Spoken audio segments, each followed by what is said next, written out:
Today on NABJ News, students around the world take on the gun debate. Is change on the way?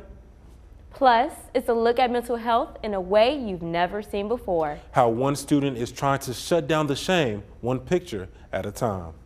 And later, Aggie pride goes to a whole new level when the ladies hit the hardwood. Your NABJ Newscast starts right now.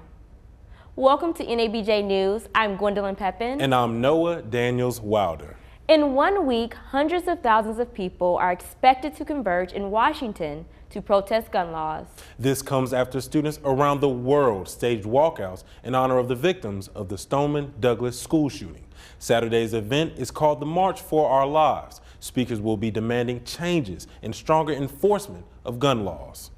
I think it really shows that change is coming, change is here, and change is here to stay. It shows that we have a national movement of young people, future voters, and the future of our country coming out and standing together with us, because we've allowed this to happen to us as children. We're not going to allow it to happen to our children and in our future. Organizers say celebrities Ariana Grande, Jennifer Hudson, and others will be in attendance. For those who can't make it to Washington, the organizers say there will be more than 700 miniature marches, and they will all happen around the world. There will be one in Greensboro. It will start in Government Plaza at 2 p.m. Saturday. One boy's solo tribute to the Stoneman Douglas victims is going viral.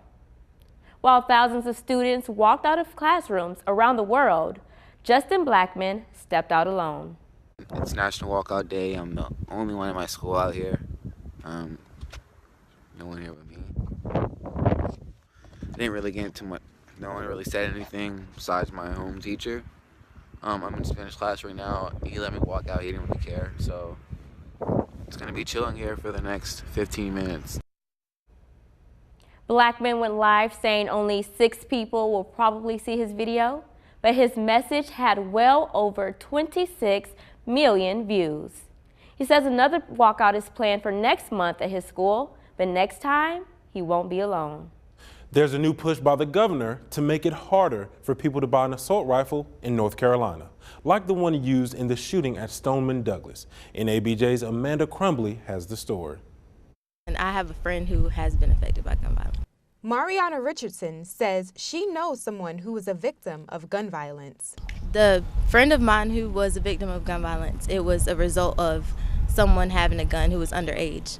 After the tragedy in Parkland, Florida, where 17 people lost their lives, North Carolina's governor, Roy Cooper, is proposing to raise the age limit to purchasing assault rifles from 18 to 21. Some students here on A&T's campus agree that that's a step in the right direction. I do think his intentions are very good in wanting to raise the age limit. The National Rifle Association says they believe in the right for everyone to bear arms. In a statement, the NRA says it will never ever waver, protecting Second Amendment rights. However, some students say further action needs to be taken before another tragedy happens. I just feel like it shouldn't be happening. Like, you come to school to get an education, you don't come to school to be threatened. In Greensboro, Amanda Crumbly, NABJ News. Currently, no legislation has been passed. Governor Cooper is also considering a ban on bump stocks. The sister of the man convicted of murdering 9 people in a South Carolina church is now facing charges of her own. A jury convicted Dylan Roof last year for the shooting at Emmanuel AME Church in Charleston. Deputies just arrested his 18-year-old sister, Morgan Roof, at her high school in South Carolina. School officials say she posted a message on Snapchat that targeted students participating in the National School Walkout protests. The message read, in part, "I hope you'll get shot." Deputies say she had weapons and drugs when they arrested her. What does mental illness look like? One artist came up with a unique way to put a face on an issue few people like to talk about. NABJ's Garrett Brown has more. Bennett College student Janelle Shelton has created her own photography business and art show that really shows what college students go through when dealing with mental illness. I suffer through mental health as well, so I felt like it should be spread out to the public. It was personal challenges that really motivated Janiyah to put together this showcase. She reached out to students at other universities to share their feelings while capturing certain facial expressions. So when they saw the pictures in the caption, they were just like, I didn't realize like college students go through this. Like we just think that they should just go to school, have a social life. Mental illness is real, and Janiyah is hoping her showcase will raise awareness about mental health for college students. Like, oh, I'm like so jealous, but I know what I'm doing for this show is my passion, it's a purpose. Janiyah is looking forward to do more shows in the future here at the Steele Hall Art Gallery, and we're looking forward to seeing more. Reporting for NABJ News, I'm Garrett Brown. North Carolina's governor suggests a move, a compromise to the Confederate monument controversy. North Carolina's Governor Roy Cooper has proposed that 3 Confederate monuments be moved from the old Capitol to a Bentonville battlefield site in Johnson County. This Wednesday, a public hearing will take place in downtown Raleigh to discuss the proposal. The meeting is expected to last up to 3 hours in order for a full report to be made and presented to the State Historical Commission. The commission will make the final decision on if the statues stay or move next month. Hospitals throughout the Triad are lifting some of the visitor restrictions. Now the flu cases are declining. For months, several hospitals banned children ages 12 and younger to try and prevent the spread of the flu. But now the number of flu cases are dropping. The restrictions were lifted yesterday by 4 area hospitals, including Cone Health and High Point Regional. Those hospitals are still advising people to wash their hands with hot, soapy water, since the flu season is still ongoing. Students cramming more to live on North Carolina A&T's campus, while housing is in such short supply, and what the university is doing about it. And did a Snapchat ad go too far? While Rihanna is telling the social media site, shame on you.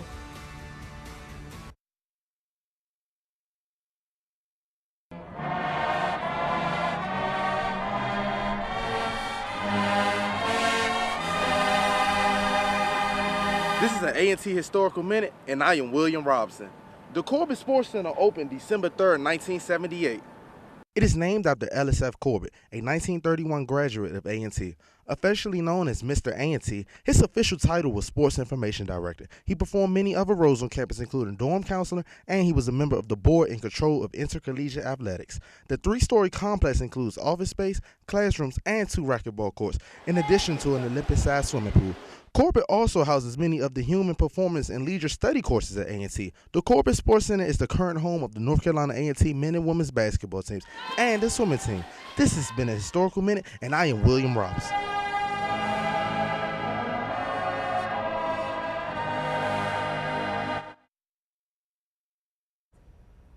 One man is using a unique way to spread awareness about sexual assault. A Colorado activist put a billboard featuring 8 women from that area right in front of a busy intersection. The billboard reads, 1 in 4 women will be sexually assaulted. No fake news, no locker room talk. It also includes a nod to the Me Too movement.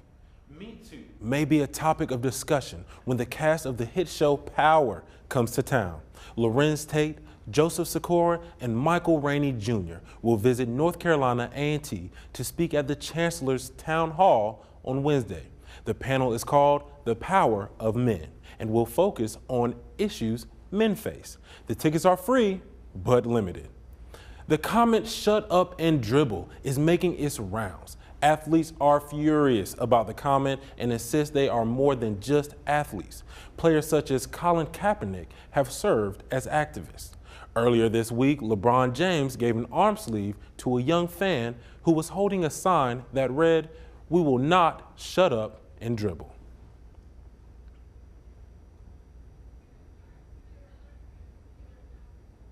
You could soon see more Black women in Congress. A record number of them are expected to run for a seat this November.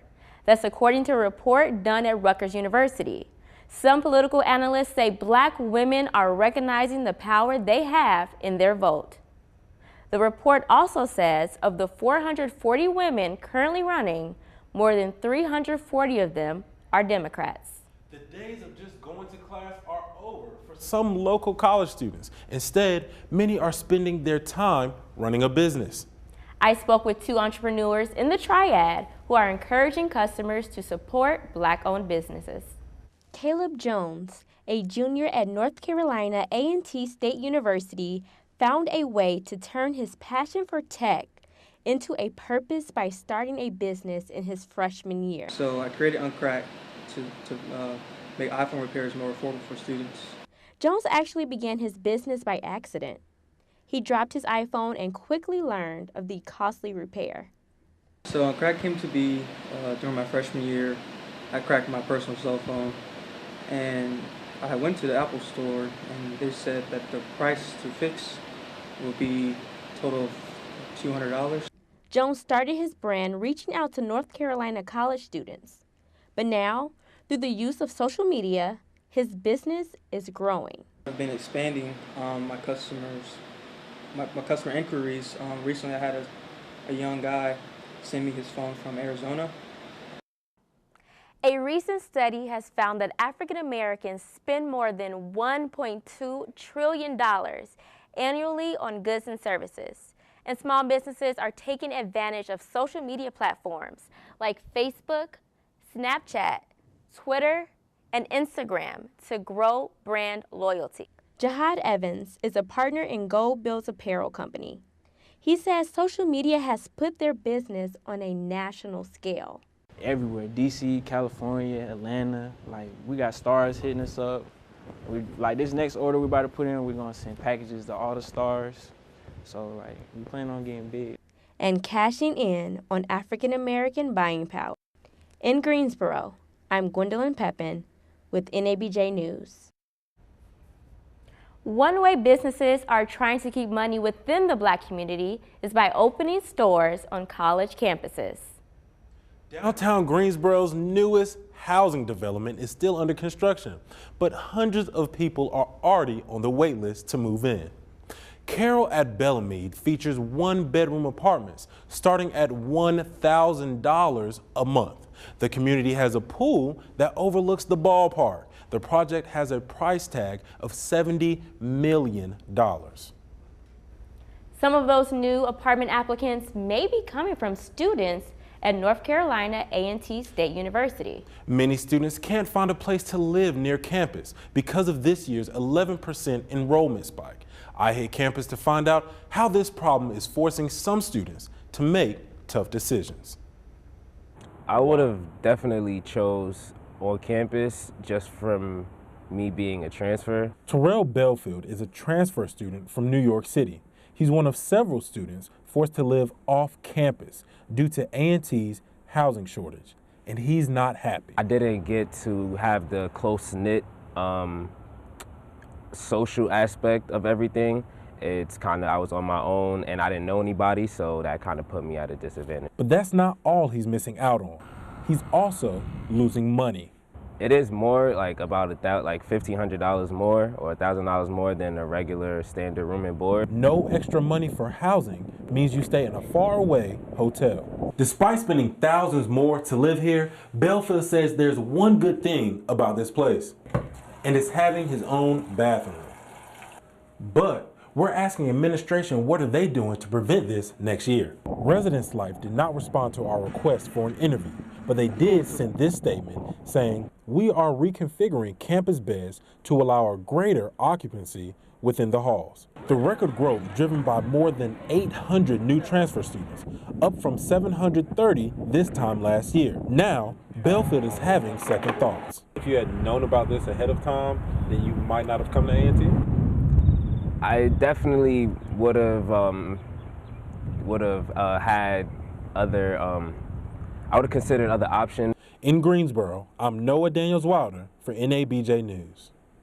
A&T does have plans to build another residence hall, but so far, the university has only held meetings and hasn't broken ground on a new building just yet. Spring is near, but we won't see sunny skies just yet. NABJ's Courtney Wallen has the forecast. Courtney, let us know, when will we see spring again? Thanks, guys. So if you woke up this morning, this is what it looks like outside your window in downtown Greensboro. It has been partly cloudy, but the sun is peeking out right now and warming us up for the day. We are expecting some scattered showers throughout the day, though. The first day of spring is just next week, and right now it doesn't feel like it. So our friends in the north, New York and Baltimore, we're all in the lower 30s, high or low 40s. As we move down south, it's warming up a little bit, but we won't quite see that until next week. You can see this formation moving through, sweeping down the east coast to in the triad, and that's the scattered showers that we're going to see for today. Later in the evening, we're going to see around 8 or 9 p.m., we're going to see some more significant rainfall. Now the pollen index for today, because of this rain, you're seeing that the pollen has been washed away and kind of cleansing the air. So the tree pollen, instead of being very high like it was yesterday, it's moderate today. For tonight's forecast, we're looking at mid-40s. We're going to see those scattered showers like I talked about before later in the evening, so keep that umbrella handy if you're planning on going out, going to a movie or something. And for tomorrow's forecast, we're staying high and dry in low 60s. It's going to really feel like spring, and we're going to stay partly cloudy and nice.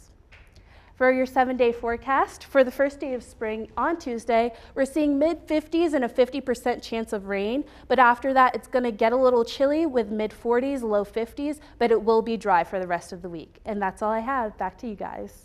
Thanks, Courtney. You know, Gwen, I'm happy that we are going to get some sunshine. I'm tired of all this snow. I'm ready for the sun, you know, get that sunshine. Yeah, you know, go to the beach, Lose maybe. the jacket. We'll check back in with you again in this half hour. Coming up on NABJ News, the important safety recall you need to hear from one of the biggest automakers in this country. And the NCAA tournament is officially underway and your Lady Aggies are going dancing. We'll update you on their tournament run. NABJ News will be right back.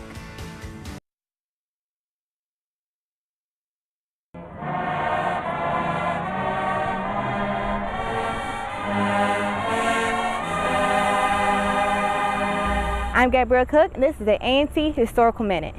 Harrison Auditorium is the largest theater on A&T's campus and sets the stage for a variety of productions. Built in 1939, Harrison Auditorium is named after former drama department chair Richard Barry Harrison. After spending 8 years at A&T, Harrison was called to Broadway to star in the role of DeLaude in the production of Green Pastures. In 2005, Harrison went through a $4 million renovation, which added 5 bathrooms, expanded the stage, and improved the seating capacity to 963. Harrison Auditorium is home to the nationally ranked A&T theater company, the Richard B. Harrison Players. Its stage is used throughout the year for events such as Aggies and Poets and many other student and local productions.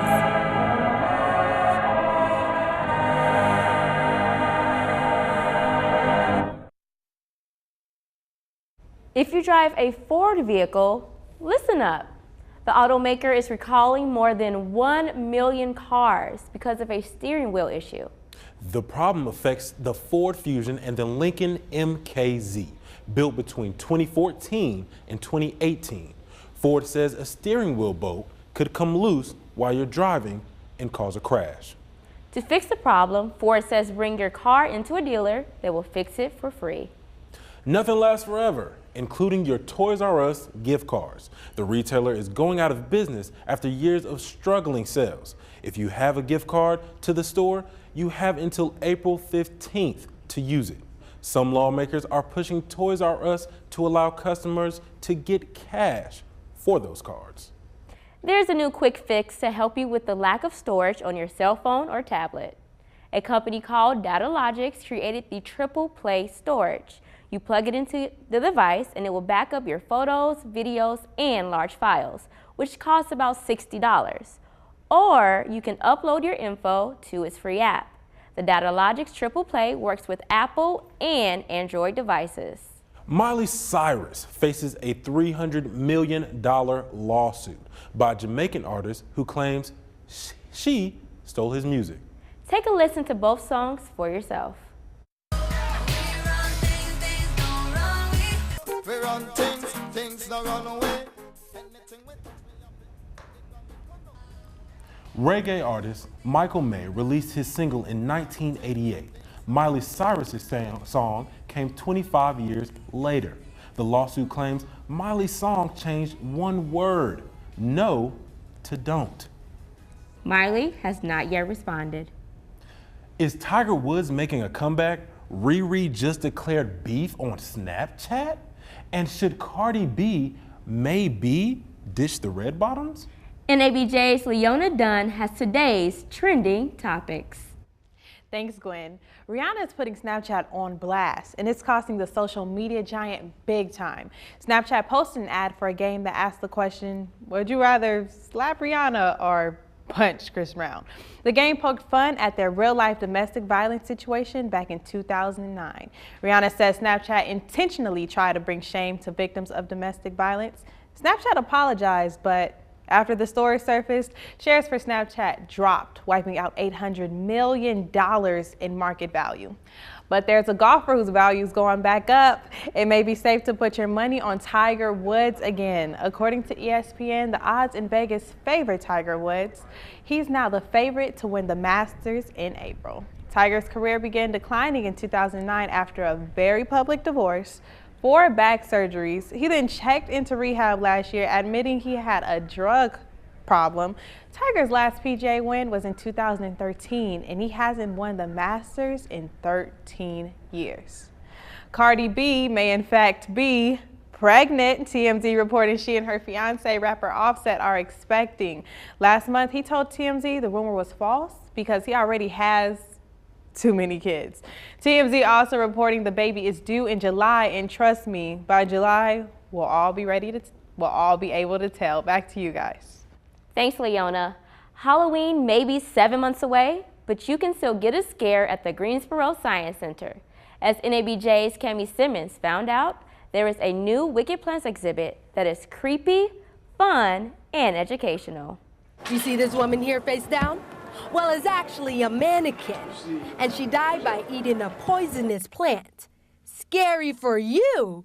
What about this 6th grader Dylan Swiss? It looks like a haunted house, it feels like a haunted house, and you look around and you might be scared by the other stuff you'll find around here. Meet Karen Bowles, an Arizona preschool teacher who has taken a tour with her mom, Nancy. Will she bring her students to an exhibit like this? Probably not. I don't think they'd get it. Check out the spray. It's not real. It's really rubber and plastic. Here's Erica Brown, a Science Center employee. The dining room is another fun one because there are a whole bunch of foods that we eat every day and we have no idea the dark side. This is a very interactive exhibit. I found a cool part of the exhibit right over here, and it has a little riddle on it. It says, found in the wild, these contain a chemical that is converted by the human body into poisonous hydrogen cyanide. Now, you use this magnifying glass to find the answer, and it says almond. Check out the gas plant that explodes if ignited. Really great to have people educating themselves on plant uses.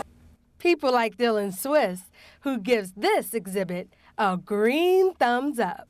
Cami Simmons, NABJ News. Learn more about the exhibit and get details on tickets by logging onto greensboroscience.org. Your Lady Aggies are headed to the NCAA tournament. Stay tuned to NABJ News for your tourney updates.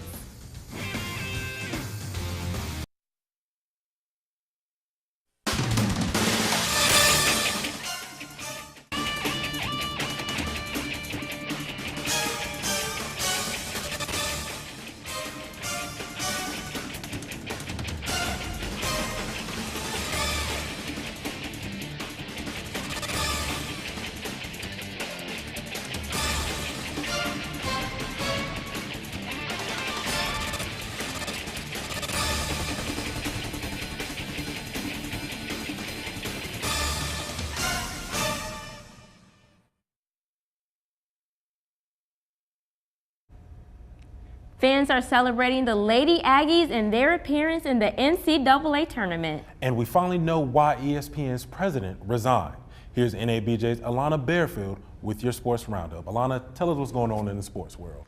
Well, right now we know why the president of ESPN stepped down so abruptly a few months ago. John Skipper told The Hollywood Reporter he was linked to a cocaine extortion plot.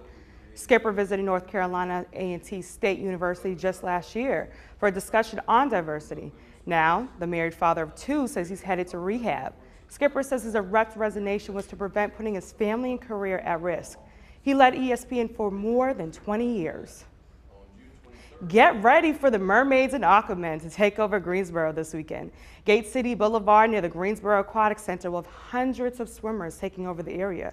The Division II Women's NCAA Swimming and Diving Championship kicked off Tuesday. 380 men and women are competing in the triad from all across the country. Today's event, the 400-yard freestyle relay. Good luck, ladies and gentlemen. It's March Madness and everyone is shooting their shot at a bracket, and guess what? Former President Barack Obama is even getting in on that action. His pick is for the Michigan State Spartans to win it all, and for the women, the Yukon Huskies. But you know who he didn't mention? The Lady Aggies. But that's okay, Mr. President, because I heard former First Lady Michelle is down with the Aggie pride. But unfortunately, they lost by 11 points to South Carolina. Gwen and Noah, back to you. Well, you know, I have UNC winning because that's my favorite team. What about you, Gwen? Well, you know, I told you I'm from Chicago, so I got to root for home. I'm hoping for Loyola. Pull through. I don't even think so. Thank you, Alana, for that. So 44 may not have high hopes for A&T, but fans on campus are more than excited about the women's basketball team in the tournament. NABJ's Emmanuel Morgan was there for their big send-off. The chilly weather didn't stop the Aggie pride from cheering on their team. This morning, the women's basketball team left for the first round of the NCAA tournament. They were confident, excited, and ready to go. This is nothing new to them. The Lady Aggies have gone to the NCAA tournament twice in the last 3 years.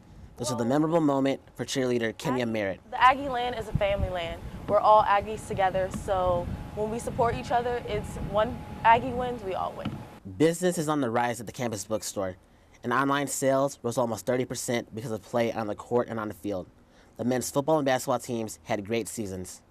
It's exciting. I feel like all the sports are really doing great this year, and it's good. I hope that they win. It's a really big deal that our basketball team did so amazing. As the winning waves continues, Aggie pride grows. But the Aggies have a tough task right now. The South Carolina Gamecocks are number 2 seed in the bracket and have only lost 6 games this year. In Greensboro, this is Emmanuel Morgan, NABJ News.